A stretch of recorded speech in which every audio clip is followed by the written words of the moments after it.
Today, I'm going over some of my favorite hand stitches that allow me to fix anything and make any type of garment, from sturdy seams to delicately rolled hems. This is essential hand stitches in detail. First, some housekeeping. Size 8 to 10 milliner's needles are recommended. A single layer of thread will lay nice and flat, while a double layer will be more sturdy. Run thread through wax to prevent knots. A stitch can be started with a double knot or a double loop. Set your stitches by pressing them flat first, before opening them up. I'm right-handed and will be using a 3-ply thread with a larger size needle for your ease of viewing. The most secure hand-sewing stitch is the back stitch. Insert the needle backwards into the end of the previous stitch, then push the needle forward beyond the end of that last stitch to come up for air. Back 1 step, forward by 2. With my dominant hand making the tiny moves, I'm using my non-sewing hand to hold the fabric flat and taut. The backstitch results in a strong, continuous seam that is super secure and great for side seams, crotch seams, underarm areas, sewing curved seams where precision matters, and an embroidery as a decorative stitch to outline shapes or add detail. At the front, you get a neat row of stitches.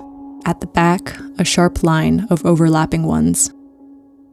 The prick stitch is great as a secondary stitch to tack things down and is mostly used in tailoring and couture sewing. This one features tiny back stitches with visible spacing in between. I'm beginning as I would a back stitch. Instead of fully returning to the end of that last stitch, go back by just 1 tiny pixel, then bring the needle back up after a big gap.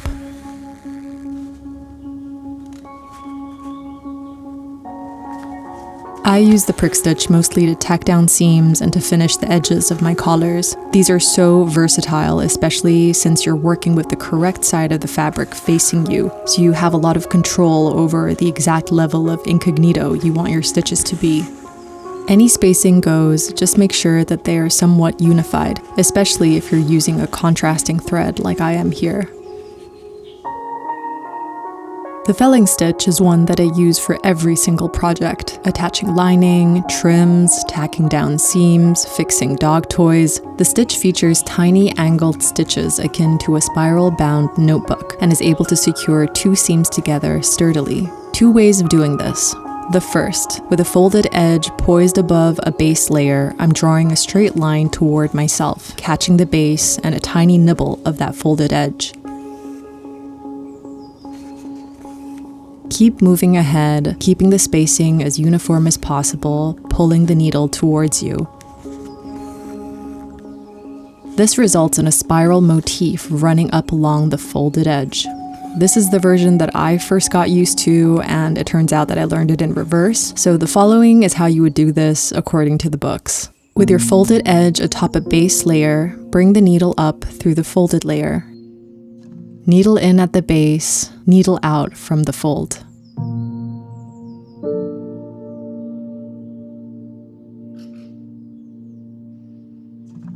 This version results in tiny stitches visible at the front, while the back hosts the spirals. If you're in a hurry, the combination stitch is an ideal candidate. This one is a simple running stitch with the occasional back stitch. It makes for quite a secure temporary stitch, which might sound oxymoronic, but you'd be surprised at how often this comes in handy.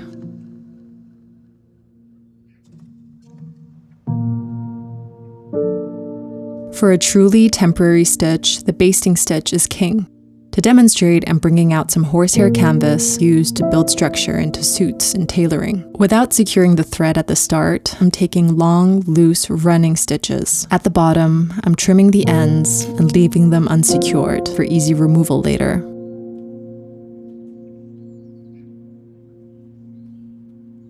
I like to use basting stitches for quickly assembling my garments for a quick fitting, keeping the seams in place while you attach them with a more secure stitch. Here, I'm basting down these parallel lines to first ensure that the canvas is lying flat atop our fabric. From here, I can move on to a more senior basting stitch.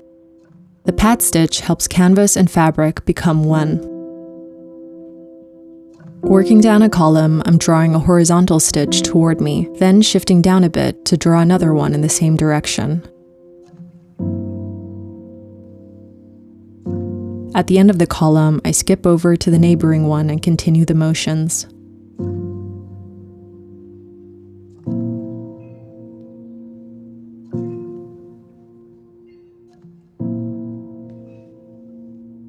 When done, I can then remove the temp basting stitches.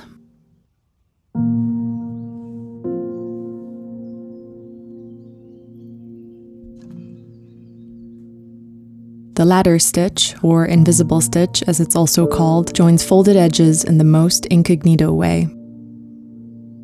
Insert the needle down the ridge of one panel, then skip over to the ridge on the other panel.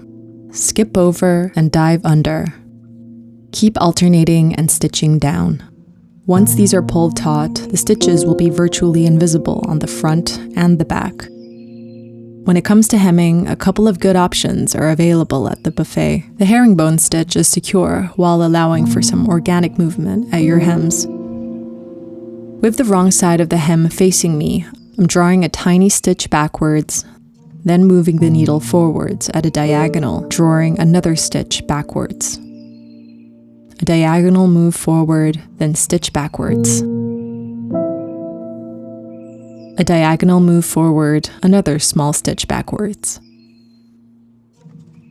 The result is a chain of tiny X's holding your hem in place. I know they're looking very stark in my thick black thread right now. In reality, you would probably use a matching, finer thread that will melt into the fabric more, especially at the front where all you'll see are some tiny light freckles. Another rendition of the herringbone is this version of the catch stitch, which features all the stitches going in the same direction. With the wrong side of the hem facing me, I'm creating tiny same directional stitches on the hem, then at a diagonal above the hem. On the hem, a diagonal shift, then above the hem. On both ends, try to catch the tiniest amount of stitches. At the front of the hem, all you'll see are some little dots. The sneakiest of them all is the slip stitch. It's virtually invisible from both the front and the back of the hem. Working the needle from right to left, grab one or two threads on the main fabric with your needle. I'm inserting my needle into the folded edge of the hem, emerging to the left and back of the hem. Grab a thread or two again on the main fabric, and dive into the folded edge once more. The slip stitch is also great for finishing bias bindings, closing up waistband seams, or attaching anything where you don't want a top stitch visible. Once finished, both front and back are practically spotless. As for the niftiest hem, it has got to be the rolled hem. Fold the raw edge down a tiny bit, then begin your stitch below the fold. Now with your needle positioned vertically, catch a small stitch at the top of the folded edge. Dive down and catch a stitch below the fold. Needle up, catch another small stitch at the edge. Then come back down to catch a stitch below. Repeat until you have a row of triangles running all the way down. Then you can simply pull on that thread to puppeteer that edge into a satisfying roll.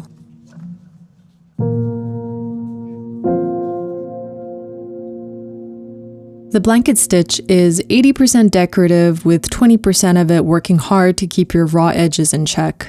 Insert the needle vertically upwards towards the edge. At the top, loop the thread around behind your needle, then pull the thread taut. Again, insert the needle vertically upwards, loop the thread behind, and pull it taut. Repeat at regularly spaced intervals for a neat edge finish, although I must confess that when I'm not using a guide, it's wonky town up in here. A satisfying horizontal bar will form along the top.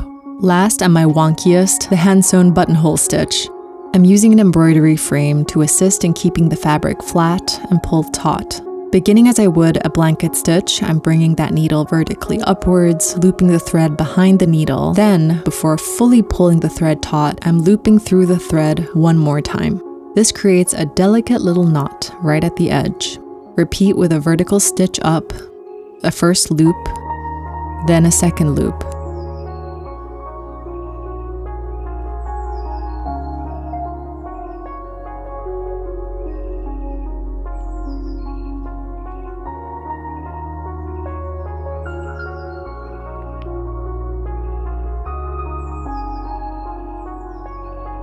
And that's it for the hand stitches that I find the most useful. Nothing fancy, just some sturdy reliability with some practical magic sprinkled up in there. I hope you enjoyed this. If you did, don't forget to give this a like and subscribe to see me make full garments using many of these stitches. I'll see you in the next one. Bye!